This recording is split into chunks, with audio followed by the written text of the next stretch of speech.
we're here today to discuss some of the changes that are coming.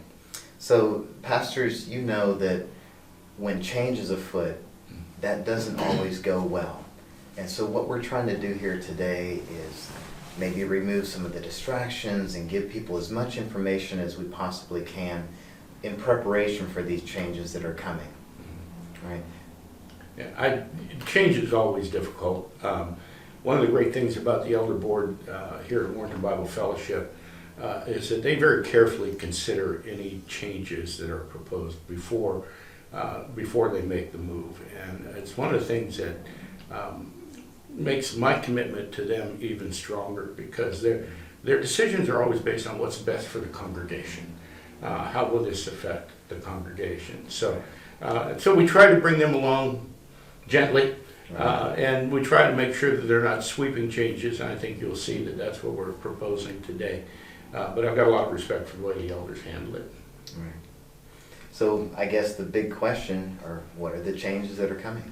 Pastor Scott, would you like to take first then? Well, for one, Pastor John is going to start wearing a clown suit every time he preaches, just to, kind of draw people in. I didn't see that in the You proposal, didn't? no, Oh. I didn't. But I do have a clown suit. Oh, you did? Yes, It's not in my notes either. Oh my goodness, I kind of wish I didn't know that. Seriously, folks.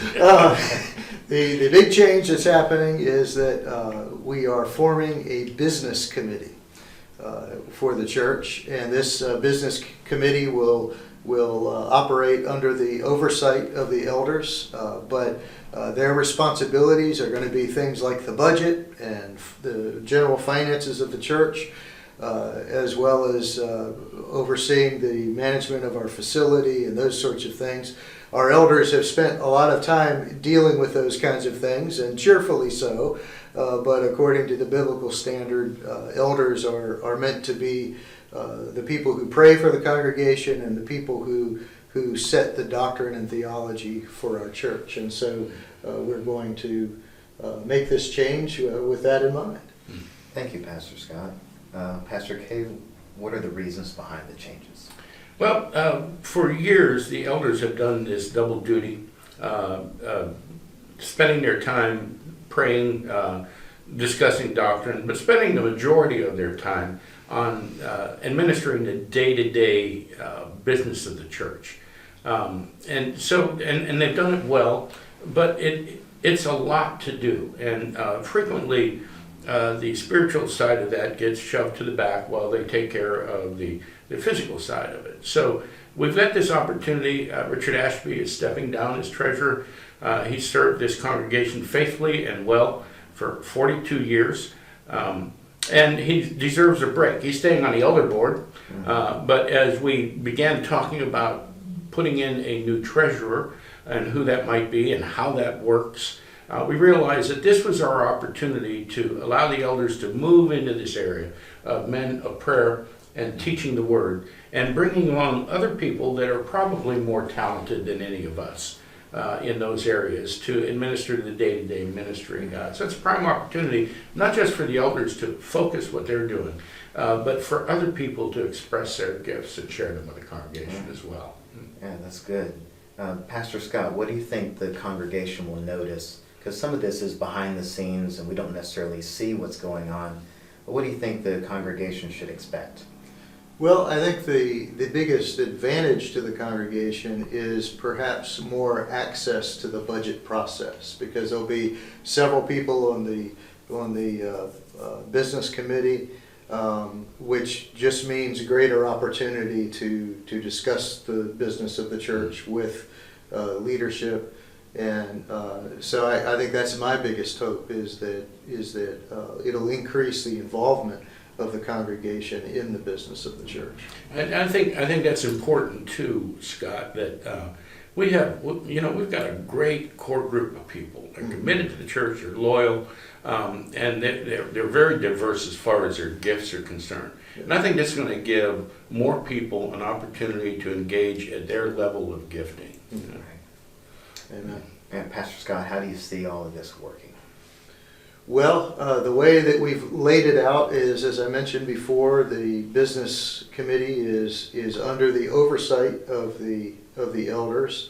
But at the same time, the business committee will have the authority to make decisions about, if and when to repair, the broken heating system, as we just did recently, but or the roof, or whatever the case may be. So there'll be some autonomy, but there's an accountability factor between the business committee and the elders, with the elders having the final say.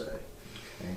And when Pastor K did this first announcement, he talked about that there will be changes to the bylaws. What can you say about that? Well, we've got to tweak the bylaws a little bit, because what we've realized is that for the position of the treasurer, John mentioned this earlier, the way our bylaws are written now states that an elder is the treasurer. And we've realized that isn't necessarily necessary. So we're expanding that to include anyone who is qualified in the church to or has that gifting to be able to do that. So men or women can be the treasurer of the church. It's perfectly satisfactory to do that. So. Okay. Well, speaking of the bylaws, Pastor, I hear sometimes the word church constitution used. Yeah. What's the difference between bylaws and the church constitution? That's a great question, and there's a lot of confusion over how they work together. But basically, the Constitution gives us our framework. It tells us how the officers are going to be elected. It tells us how the administration is going to go forward. The foundation of the Constitution is our statement of faith, and everything kind of revolves around that. The bylaws are how all of that will be administrated. So the Constitution says this is who we are. The bylaws say this is how we do the things that we do. So the bylaws we're constantly tweaking them. Since I've been pastor, I think we've changed the bylaws 4 times. And as times change, Scott just mentioned the fact that, ever since the church began, the treasurer has had to be an elder. And that's not really conducive to this idea of men of prayer and teaching the word. So we need to tweak them a little bit to allow the treasurer to be a member of the business committee appointed by the elders. So there's no change in how the elders will function. And I think when you see the changes, you'll see that they're relatively minor. We're going to send out the current bylaws and the proposed bylaws with the proposed bylaws highlighted. But we have to do this every now and then as the times and the situations change. Okay. So there is a process to making changes. Yes, there is. And that process is that we have to distribute the changes to the congregation, give them time to go over them and consider them. There has to be a congregational meeting. And we call that a town hall now. Started town hall meetings in 2004, and they've been effective for us ever since then. And 2 weeks after the town hall meeting, there will be a congregational vote. Okay. So it's an orderly process, but I think it allows us to make these changes and gives everybody a chance to ask their questions and make their comments so they can vote in an informed fashion. And the fact that the congregation is involved in that process is one of the sort of foundational and wonderful principles of the EFCA, that the congregation has a say over things like budget and so on. It's interesting you mentioned that, because I thought, well, the elders run the church, they can just kind of do what they want, right? I'll tell you something. This came up in my ordination council. Okay. And I was sitting in front of these 10 guys, and they said, okay, what is the highest authority in the church? And I said, the elders. And the next guy asked the same question again. So I'm sitting there thinking, okay, I got that one wrong. Jesus Christ.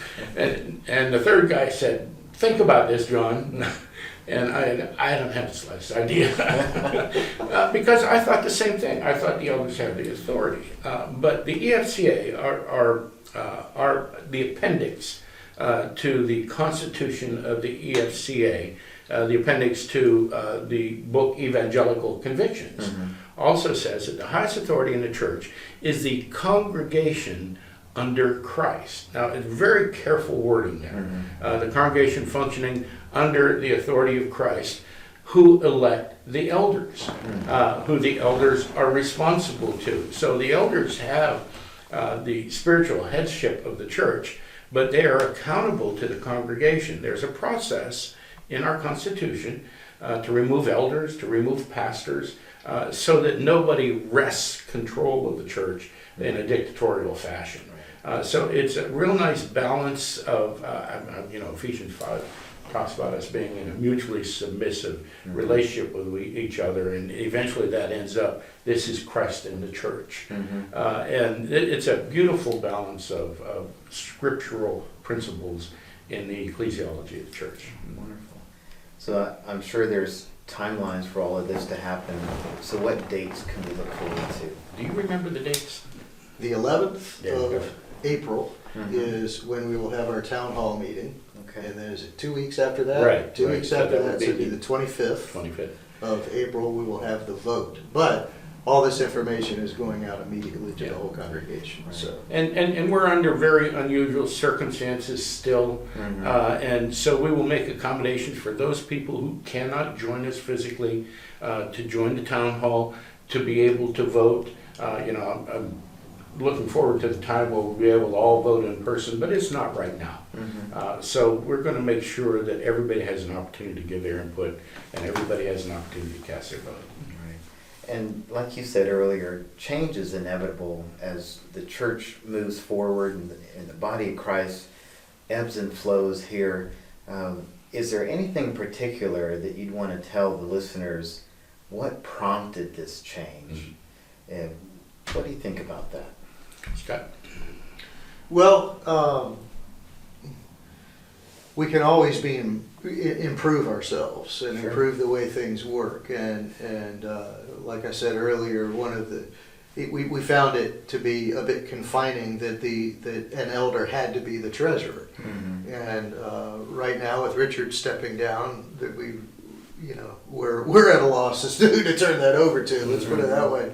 Both because of work issues and time and that sort of thing. So we just realized that it wasn't being the treasurer wasn't necessarily an elder kind of thing that had to be done. Yeah, and I think that's been something that's been on our hearts for a long time now. Scott and I have sat through innumerable elder meetings where we've had to figure out whether or not we should fix the steps. And that's my favorite thing. Yeah. Do we fix the steps? Because we spent about a month trying to decide whether to fix the steps or so. The money was in the budget. We have people helping us. I mean, Diane does a fantastic job at this sort of thing. She's got proposals from 3 different people, but now she's got to submit them to the elders. The elders got to decide which one to pick, so on and so forth. And we just see this as our opportunity to clean that stuff up. We have a budget. The business committee will be able to administrate the budget within the confines of the budget. There'll be some flexibility there. Ultimately, as Scott said earlier, they're responsible to the elders, but the elders will not necessarily be preoccupied with it. And I think it's going to make that whole decision process a lot easier, so that there's not the constant discussion and going back and forth on it. So we're hoping that the result of this will be things running smoother and the elders being able to concentrate on things that elders should be doing. And having a more diverse, Yeah. input into the whole process, Yeah. I think is a wonderful thing. Well, I think the other thing it does, it kind of expands the leadership team. Yeah. We've got more diversity on that, and again, people working within the areas of their giftings and being able to participate in the church in a different way than they did before. I'm really looking forward to it. I am too, and I'm curious if you already have some people in mind that may have some skill set in this area, or would you be willing to take volunteers to more or less apply for the position? Yeah. Is that what you're looking for? We're certainly happy to speak to volunteers.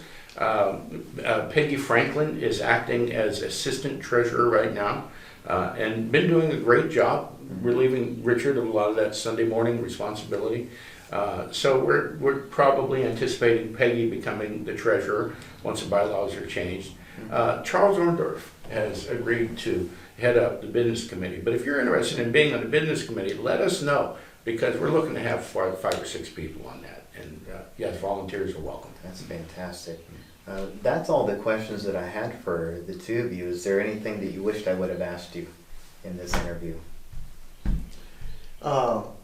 What color is The clown John's suit. clown suit? I knew we were going to get back to that. I knew, yeah. Yeah, we know what color his nose Yeah, would be. yeah. But, Right, you know, right. I think I'm going to surprise everybody with that Okay. one. Yeah, it will do be you a have the big surprise. shoes too? Yes, I do. Wow. He has big shoes to fill. Yeah, that's right. I bet it's hard to drive with those on. Yeah, okay. All right. Well, we thank you guys for tuning in with us today, and we hope that if you have any questions, if you're any concerns, come out to the town hall on the 11th. Make your opinion heard. All right. Thank you for joining us. Thanks.